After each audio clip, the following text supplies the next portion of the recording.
Hi friends, welcome back to Haripriya vlogs. మరొక temple వీడియోతో మీ ముందుకు రావడం జరిగింది. Hi friends, welcome back to Haripriya vlogs. మరొక టెంపుల్ వీడియోతో మీ ముందుకు రావడం జరిగింది. మరొక టెంపుల్ వీడియోతో మీ ముందుకు రావడం జరిగిందని చెప్పి ఇక్కడ కొండలు గుట్టలు చూపిస్తుంది ఏందని అనుకుంటున్నారా? కొండలలో స్వయంగా వెలిసిన శ్రీ రంగనాయకి సమేత శ్రీ రంగనాథ స్వామి అయితే వెలిశారు. శ్రీ రంగనాయకి అంటే లక్ష్మీ అమ్మవారని అర్థం. శ్రీ రంగనాథ స్వామి అంటే విష్ణుమూర్తి అని అర్థం. ఇక్కడ ఈ ఆలయం అయితే ఎక్కడో కాదండి, మన హైదరాబాదుకు అతి చేరువలోనే ఉంది. తొర్రూరు గ్రామం, అబ్దుల్లాపూర్ మెట్ మండల్, రంగారెడ్డి జిల్లా. ఈ వీడియో అయితే స్కిప్ చేయకుండా చూడండి, చివరి వరకు చూస్తే చివరిలో టెంపుల్ డీటెయిల్స్ అన్నీ ఇచ్చినాం. ఈ ఆలయానికి అయితే ప్రత్యేకించి గుడి నిర్మాణం అయితే ఏం జరపలేరండి. కొండల్లో వెలిసిన స్వయంభూ శ్రీ రంగనాథ స్వామి అలానే ఇక్కడ పూజలు అందుకుంటూ ఉన్నారు. మనకిక్కడ ఈ ఆలయంలో స్వామివారితో పాటు స్వయంగా వెలిసిన 12 మంది ఆల్వార్లు అయితే మనకు కనిపిస్తారు. ఈ ఆలయం అయితే 100 సంవత్సరాల క్రిందటనో 1000 సంవత్సరాల క్రిందటనో వెలిసిందైతే కాదండి, యుగాల నాటి చరిత్ర కలిగిన ఆలయం ఇది. ఈ ఆలయం త్రేతాయుగం నాటి ఆలయం. ఈ ఆలయం అయితే మామూలు ఆలయం కాదండి, శ్రీరామచంద్రుల పాద స్పర్శ చేత పవిత్రమైన ఈ ఆలయ ప్రదేశం చాలా విశిష్టత కలిగి ఉంది. మనకు కనిపిస్తున్న శ్రీ రంగనాథ స్వామి అయితే ఇక్కడ ప్రతిష్ఠింపబడింది. ఈ ఆలయంలో అయితే స్వామివారికి చేసిన అలంకరణ చాలా బాగుంది. చాలామందికి అయితే ఈ గుడి గురించి తెలియదు. తెలిసిన భక్తులైతే దర్శన నిమిత్తమై గుడికి వస్తుంటారు. ఈ గుడి త్రేతాయుగం నాటి ఆలయం కాబట్టి మీకు ఏమన్నా కోరికలు ఉన్నా నెరవేరుతాయనే ఉద్దేశంతో నేను ఈ వీడియో పెట్టడం జరుగుతుంది. మీరు ఈ వీడియో చూసిన తర్వాత ఒక్కసారి ఈ టెంపుల్ని విజిట్ చేయండి. చూస్తున్నారు కదా అండి, పైన మొత్తం చూసుకున్నట్టయితే కంప్లీట్గా ఈ స్వామివారు కొండలలోనే ఉన్నాడు. కొండలో వెలిసింది అని చెప్పడానికి ఇది ఒక నిదర్శనం. ఇంకా కన్స్ట్రక్షన్ అంటూ ఏమీ జరగలేదు ఇక్కడ. ఇదేనండి స్వయంభూ శ్రీ రంగనాయకి సమేత శ్రీ రంగనాథ స్వామి ఆలయం నిజరూప దర్శనం. మాతో పాటు మీరు కూడా దర్శనం చేసుకోండి. ఇక్కడ చూసుకున్నట్లయితే మనకు అన్ని గుడిల మాదిరిగా కాకుండా మనకి ఈ ఆలయంలో స్వామివారు తూర్పుముఖ దర్శనం అయితే ఇస్తారు. మనం ఈ ఆలయంలో అడుగు పెట్టంగానే మనకు నేరుగా స్వామివారి పాదాల దర్శనం, ఆ తర్వాత స్వామివారి పాదాల చెంత అమ్మవారి దర్శనం, ఆ తర్వాత స్వామివారి ముఖ దర్శనం అయితే కలుగుతుంది. భక్తులకు ఈ గుడిలో అయితే ఉత్తర ద్వార దర్శనం అయితే కలుగుతుంది. వేరే విష్ణు ఆలయాల్లో చూసుకున్నట్లయితే మనకు వైకుంఠ ఏకాదశి రోజు మాత్రమే ఉత్తర ద్వార దర్శనం కలిగిస్తారు. ఈ టెంపుల్లో ప్రత్యేకత ఏమిటంటే ఈ టెంపుల్లో ఎప్పుడు మనకు ఉత్తర ద్వార దర్శనమే ఉంటుంది. ఈ గుడికి ముందు భాగంలో అయితే హోమ ప్రదేశం ఉంటుంది. ఇక్కడైతే ఎవ్రీ సండే సుదర్శన హోమం జరుగుతుంది. భక్తులు హోమంలో పాల్గొనడానికి వీలు ఉంటుంది. హోమంలో పాల్గొనాలనుకున్న వారైతే అర్చకులను సంప్రదించవచ్చు. మేము ఇక్కడ స్క్రీన్ పైన నెంబర్ ఇవ్వడం జరిగింది. ఆ నెంబర్కి కాల్ చేసి మీకు కావాల్సిన వివరాలు తెలుసుకోవచ్చు. ఈ టెంపుల్ విషయానికి వచ్చినట్టయితే ఈ టెంపుల్లో మరొక ప్రత్యేకత ఉంది. వివాహం ఆలస్యం అవుతున్న వారికి, పిల్లలు కలగని వారికి ఇక్కడ స్వామివారి కళ్యాణం జరిగిన తర్వాత స్వామివారి కళ్యాణంలో స్వామివారి దగ్గర పూజింపబడిన కొబ్బరికాయను వీరికి ఇస్తారు. తద్వారా తమ కోరిక నెరవేరుతుందంట. నెరవేరిన తర్వాత స్వామివారిని మరలా వచ్చి దర్శనం చేసుకోవాల్సి ఉంటుంది.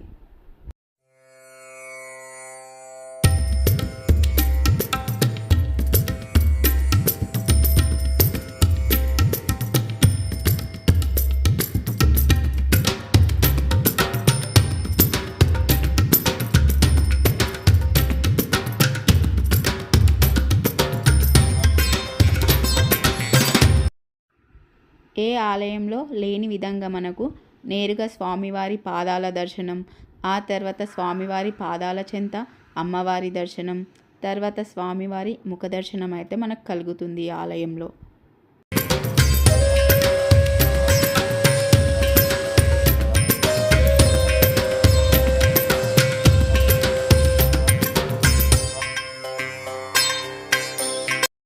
ఈ ఆలయ విశిష్టత గురించి ఇక్కడున్న ప్రధాన అర్చకుల మాటలోనే విందాం.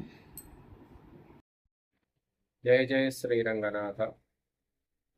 శ్రీ గోదా రంగనాయక స్వామివారి ఆలయం, తొర్రూరు గ్రామం, అబ్దుల్లాపూర్ మండలం, రంగారెడ్డి జిల్లా, తెలంగాణ.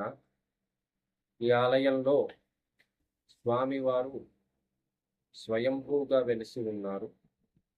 ఇంకొక ప్రత్యేకత ఏంటి అంటే, లంకా నగరానికి చేస్తున్నటువంటి యొక్క ప్రయాణంలో శ్రీరామచంద్రుల వారు ఈ ఆలయానికి వచ్చి ఈ ఆలయంలో ఉండేటువంటి యొక్క రంగనాథ స్వామి వారిని సేవించుకొని వెళ్ళారు అని పెద్దవాళ్ళు చెబుతారు. అటువంటి యొక్క ప్రసిద్ధమైనటువంటి శ్రీరామచంద్రుల వారి యొక్క పాద స్పర్శ చేత పవిత్రమైనటువంటి యొక్క పుణ్యం ఉంది. అటువంటి యొక్క ఆలయం మనకి ఉన్నది. ఇక్కడ స్వామివారు తూర్పు వైపుగా ఉంటారు, తూర్పు ముఖంగా ఉంటారు. కానీ భక్తులు లోపలికి ప్రవేశం అనేటువంటిది ఉత్తర ద్వార దర్శనం. ఉత్తర ద్వారం గుండా భక్తులు లోపలికి ప్రవేశిస్తారు. ఎప్పుడూ ఇక్కడ ఉత్తర ద్వార దర్శనం అనేటువంటిది ఉంటుంది. ఉత్తర ద్వార దర్శన ప్రత్యేకత ఏంటి అంటే, మీరు ముక్కోటి ఏకాదశి రోజున ఇతర ఆలయాలలో దర్శనానికి వెళ్ళినప్పుడు ఆ రోజున గరుడ వాహనం మీద స్వామిని వేంచేపు వేసి మీకు ఉత్తర ద్వార దర్శనం అనేటువంటిది ఒక కల్పితమైనటువంటి యొక్క పద్ధతిలో, అంటే స్వామిని ఉత్తరం వైపున ఆ రోజు మాత్రమే అట్లా చూపిస్తారు. కానీ ఇక్కడ అనునిత్యం ప్రతిరోజు కూడా ఉత్తర ద్వార దర్శనం ఉంటుంది.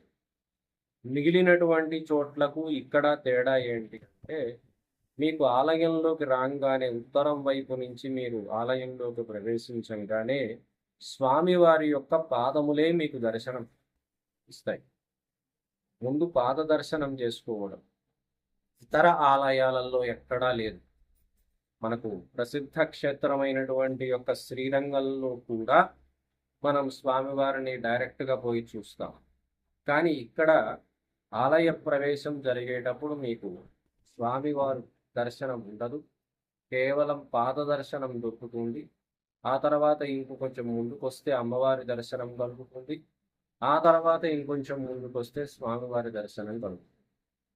అంటే ముక్కోటి ఏకాదశి రోజున, అసలు ముక్కోటి అంటే 30 మంది దేవతలు శ్రీవైకుంఠానికి వెళ్ళి దర్శనం చేసుకునేది ఎవరిని అంటే, ముందు స్వామివారి యొక్క పాదములను సేవిస్తారు. స్వామివారి యొక్క పాద దర్శనం అనేటువంటిది దొరకటమే ఉత్తర ద్వార దర్శనం యొక్క ప్రయోజనం. అటువంటి విధంగా స్వామివారు ఇక్కడ ఉన్నారు. ఇతర ఆలయాలలో ఎక్కడా ఇటువంటి యొక్క పరిస్థితి లేదు. మనం తిరుమల వెళ్ళినప్పటికీ కూడా తిరుమలలో మనం ₹1 కాదు కదా, 10 కోట్లు పెట్టినప్పటికి కూడా స్వామివారి యొక్క నిజ పాద దర్శనం అనేటువంటిది మనకు అక్కడ లభించదు. అటువంటిది ఇక్కడ స్వామివారి యొక్క నిజపాద దర్శనం అనేటువంటిది మనకు ఎప్పుడూ ఉంటుంది. అటువంటి యొక్క విధంగా స్వామివారి ఇక్కడ వేంచేసి ఉన్నారు. ఈ ఆలయంలో ఉండేటువంటి యొక్క ప్రత్యేకత ఏంటి అంటే, స్వామివారికి కళ్యాణం జరిగినటువంటి యొక్క సమయంలో వాడినటువంటి యొక్క కొబ్బరికాయ, ఆ కైంకర్యంలో ఉపయోగించినటువంటి యొక్క కొబ్బరికాయలు వివాహం ఆలస్యమైనటువంటి యొక్క అమ్మాయికి కానీ అబ్బాయికి కానీ ఇస్తాం. ఆ కొబ్బరికాయ తీసుకున్నటువంటి వారికి 6 నెలల కాలంలో అబ్బాయికి కానీ అమ్మాయికి కానీ వివాహం అయిన తర్వాత వాళ్ళు దంపతులుగా వచ్చి ఇక్కడ స్వామి దర్శనం చేసుకోవడం అనేటువంటిది ఉన్నది. అట్లనే వివాహం అయిన తర్వాత సంతానం అనేటువంటిది ఆలస్యమైనటువంటి యొక్క దంపతులకు కూడా ఇక్కడ కొబ్బరికాయ ఇస్తాం. సంవత్సరం తిరిగేటప్పుడు వారికి సంతానం కలుగుతుంది. వారికి కలిగినటువంటి యొక్క సంతానంతో స్వామివారిని దర్శనం చేసుకునేటువంటి యొక్క పరిస్థితులు ఇక్కడ ఉన్నాయి. ఆ విధంగా స్వామివారు మహామహిమాన్వితమైనటువంటి యొక్క మూర్తి. ఇక్కడ జరిగేటువంటి యొక్క అర్చనా విధానం అంతా కూడా స్వామివారు ఉపదేశించినటువంటి యొక్క పాంచరాత్ర ఆగమ సిద్ధాంత ప్రకారం ఇక్కడ జరిగేటువంటి యొక్క కార్యక్రమాలన్నీ జరుగుతాయి. ప్రతి ఆదివారం ఉదయం 9 నుంచి మధ్యాహ్నం 12:30 వరకు సుదర్శన హోమం అనేటువంటిది జరుగుతుంది. ఈ హోమంలో ఎవరైనా సరే పాల్గొనవచ్చు. ఆ హోమం అనేటువంటి దాని వల్ల కూడా చాలామంది వాళ్ళకు ఉన్నటువంటి యొక్క ఇబ్బందుల నుంచి బయటపడ్డారు. స్వామివారి యొక్క అనుగ్రహాన్ని పొందారు. ప్రతి ఆదివారం మామూలుగా ఉండేటువంటి ఒక రోజుల్లో ఇక్కడ దర్శనం అనేటువంటిది ఉదయం 7 గంటల నుంచి 11 గంటల దాకా ఉంటుంది. శనివారం రోజున ఉదయం 7 గంటల నుంచి 12 వరకు ఉంటుంది. అట్లాగే ఆదివారం అయితే ఉదయం 7 గంటల నుంచి 12:30 1 గంట అంటే హోమం పూర్తయ్యే వరకు కూడా ఇక్కడ స్వామివారిని దర్శించుకునేటువంటి యొక్క అవకాశం అనేటువంటిది ఉంది. జై రంగనాథ, జై శ్రీరంగ. మీకు ఇక్కడ కనిపిస్తున్నటువంటి ఈ రాయి శ్రీరామచంద్రమూర్తి వారు లంకా నగర వారధి వేస్తున్న వారధిలోని ఒక రాయి మనకు కనిపిస్తుంది. ఇక్కడ చూసినట్లయితే ఈ రాయి మనకు వాటర్లో వేస్తే పైనకి తేలుతూ కనిపిస్తుంది. ఈ గుడిపై ముందు భాగంలో ఉన్న కొండలలో అయితే మనకు ఏనుగు ఆకారం స్పష్టంగా కనిపిస్తుంది. ఆ గుడి చుట్టుపక్కల అయితే పచ్చని పొలాలు, ఆ పొలాల మధ్యలో కొండ, ఆ కొండల్లో స్వయంగా వెలిసిన శ్రీ రంగనాథ స్వామివారు. అబ్బబ్బబ్బా, చెప్తుంటే ఎంతో బాగుంది. ఒక్కసారి మీరు కూడా వెళ్ళి తరించండి ఈ దృశ్యాన్ని. ఈ ఆలయానికి చేరుకోవాలంటే కోటి, సికింద్రాబాద్ మరియు మెహదీపట్నం, దిల్సుఖ్ నగర్ నుండి నేరుగా బ్రాహ్మణపల్లికి బస్సు సౌకర్యం కలదు. సొంత వాహనాలైతే ప్రయాణం కొంత తొందరగా జరుగుతుంది.